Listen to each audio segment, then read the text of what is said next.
Assalamualaikum warahmatullahi wabarakatuh. Baiklah Ananda, pelajaran kita berikutnya yaitu menyimak. Menyimak adalah suatu proses yang mencakup kegiatan mendengarkan nama lambang bahasa lisan dengan sungguh-sungguh, penuh perhatian, pemahaman, apresiasi, serta interpretasi untuk memperoleh informasi, menangkap isi atau pesan, serta memahami makna komunikasi yang disampaikan secara nonverbal.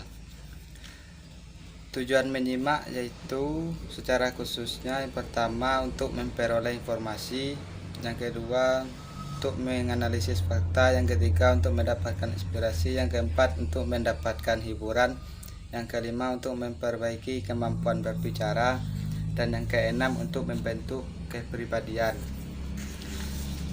Baiklah, Bapak akan bercerita tentang Malin Kundang, si anak durhaka. Cerita legenda Malin Kundang adalah sebuah legenda yang paling populer di Indonesia.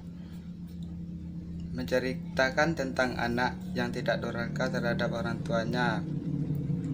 Pada zaman dahulu ada sebuah cerita di sebuah perkampungan nelayan pantai air manis di daerah Padang, Sumatera Barat. Hiduplah seorang janda yang bernama Mande Rupiah bersama seorang anak laki-lakinya yang bernama Malin Kundang. Mande Rupiah amat menyayangi dan memanjakan Malin Kundang. Malin adalah seorang anak yang rajin dan penurut. Mande Rupiah sudah tua, ia hanya mampu bekerja sebagai penjual kue untuk mencukupi kebutuhan ia dan anak tunggalnya.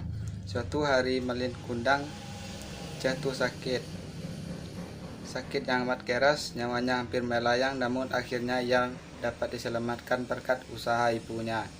Setelah sembuh dari sakitnya, ia semakin disayang. Mereka adalah ibu anak yang saling menyayangi. Kini Malin sudah dewasa, ia meminta izin kepada ibunya untuk pergi merantau ke kota karena suatu saat itu sedang ada kapal besar merapat di pantai air manis. "Jangan Malin, ibu takut terjadi sesuatu denganmu di tanah rantau sana. Menetap sajalah di sini, temani ibu," ucap ibu sedih setelah mendengar keinginan Malin yang ingin merantau. "Ibu, tenanglah, tidak akan terjadi apa-apa denganku," kata Malin sambil menggenggam tangan ibunya. "Ini kesempatan, Bu, karena belum tentu setahun sekali ada kapal besar merapat di kapal ini. Aku ingin mengubah nasibku, Bu, izinkanlah," Malin memohon. "Baiklah ibu, izinkan, cepatlah kembali. Ibu akan selalu menyayangimu dan menunggumu, nak," kata ibu sambil menangis. Meski dengan berat hati, akhirnya Mande Rupiah mengizinkan anaknya pergi. Kemudian Malin dibekali dengan nasi berbungkus daun pisang sebanyak 7 bungkus untuk bekal di perjalanan, kata sambil menyerahkan pada Malin. Setelah itu berangkatlah Malin Kundang ke tanah rantau meninggalkan ibu sendirian. Hari terus berlalu, hari yang terasa lambat bagi Mande Rupiah. Setiap pagi sore Mande Rupiah memandang ke laut. "Sudah sampai manakah kamu berlayar, nak?" tanya dalam hati sambil terus memandang laut. Ia selalu mendoakan agar anaknya selalu selamat dan cepat kembali. Beberapa waktu kemudian, jika ada kapal yang datang merapat, ia selalu menanyakan kabar tentang anaknya. "Apakah kalian melihat anakku Malin? Apakah dia baik-baik saja? Apakah dia pulang?" tanyanya. Namun setiap ia bertanya pada awak kapal atau nahkoda, tidak pernah mendapatkan jawaban. Malin tidak pernah menitipkan barang atau pesan apapun kepada ibunya. Bertahun-tahun Mande Rupiah terus bertanya, namun tak pernah ada jawaban hingga tubuhnya semakin tua. Kini jalannya mulai terbungku-bungku. Pada suatu hari Mande Rupiah mendapat kabar dari nahkoda dulu membawa Malin Nahkoda itu memberi kabar bahagia pada Mande Rupiah.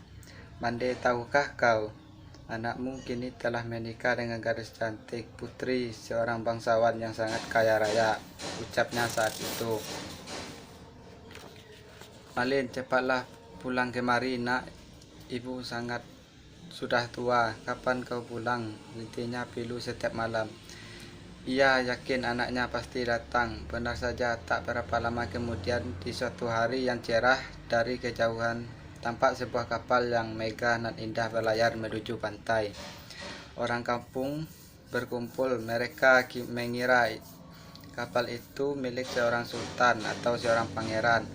Mereka menyambutnya dengan menggembira. Mande Rupiah gembira mendengar hal itu. Ia selalu berdoa agar anaknya selamat dan segera kembali menjenguknya. Sinar keceriaan mulai menghampirinya kembali, namun hingga berbulan-bulan semenjak ia menerima kabar Malin dari nahkoda itu, Malin tak kunjung kembali untuk menengoknya. Ketika kapal itu mulai merapat, terlihat sepasang anak muda berdiri di anjungan pakaian mereka berkilauan terkena sinar matahari. Wajah mereka cerah dihiasi senyum karena bahagia disambut meriah. Mande Rupiah juga ikut berdesakan mendekati kapal. Jantungnya berdebar keras saat melihat lelaki muda yang berada di kapal itu. Ia sangat yakin sekali bahwa lelaki muda itu adalah anaknya, Malin Kundang. Belum sempat para sepupu kampung menyambut, ibu makin terlebih dahulu menghampiri Malin. Ia langsung memeluknya erat. Ia takut kehilangan anaknya lagi. Malin, anakku, kau benar anakku kan? Katanya menahan isak tangis karena gembira. Mengapa begitu lamanya kau tidak memberi kabar? Malin terkejut dibelok wanita tua renta yang berpakaian compang-camping itu. Ia tak percaya bahwa wanita itu adalah ibunya. Setelah dia berbicara, istrinya yang cantik itu meludah sambil berkata, "Wanita jelek inikah ibumu? Mengapa dahulu kau bohong padaku?" ucap sinis. "Bukankah kau dulu katakan bahwa ibumu adalah seorang bangsawan yang sederajat denganku?" Mendengar kata pedas istrinya, Malin Kundang langsung mendorong ibunya hingga terguling ke pasir. "Wanita gila, aku bukan anakmu," ucap kasarnya. Mande Rupiah tidak percaya akan perilaku anaknya. Ia jatuh terduduk sambil berkata, Malin, anakku, aku ini ibumu, nak. Mengapa kau jadi seperti ini?" Malin Kundang tidak mempedulikan perkataan ibunya. Dia tidak akan mengakui ibunya. Ia malu kepada istrinya melihat wanita itu beringsut hendak memeluk kakinya. Malin menendang sambil berkata, "Wahai wanita gila, ibuku tidak seperti engkau, melarat dan kotor." Wanita tua itu terkapar di pasir, menangis dan sakit hati. Orang-orang melihat ikut terpana dan kemudian pulang ke rumah masing-masing. Mande Rupiah pingsan dan terbaring sendiri. Ketika ia sadar, pantai air manis itu sudah sepi. Dilihatnya kapal Malin semakin jauh. Ia tak menyangka Malin dulu disayangi tega berbuat demikian. Hatinya perih dan sakit, lalu tangannya ditengadahkannya ke langit. Ia kemudian berdoa dengan hatinya yang pilu, "Ya Tuhan, kalau memang dia bukan anakku, aku maafkan perbuatannya tadi. Tapi kalau memang dia benar anakku yang bernama Malin Kundang, aku mohon keadilanmu ya Tuhan." Ucapkanlah pilu sambil menangis. Tak lama kemudian cuaca di tengah laut yang tadinya cerah mendadak berubah menjadi gelap. Hujan tiba-tiba turun dengan teramat lebatnya.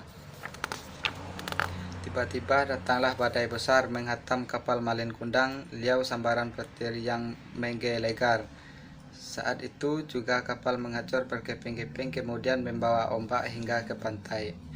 Esoknya saat matahari pagi muncul di ufuk timur, badai telah reda. Di kaki bukit terlihat kepingan kapal yang telah menjadi batu. Itulah kapal Malin Kundang. Tampak sebongkah batu yang menyerupai tubuh manusia. Itulah tubuh malin kundang, anak durhaka yang kena kutuk ibunya menjadi batu karena telah durhaka. Di sela-sela batu itu bersenang-senang akan ikan belana dan ikan tenggiri. Konon ikan itu berasal dari serpihan tubuh sang istri yang terus mencari malin kundang. Itulah tubuh malin kundang, anak durhaka yang terkena sampai sekarang.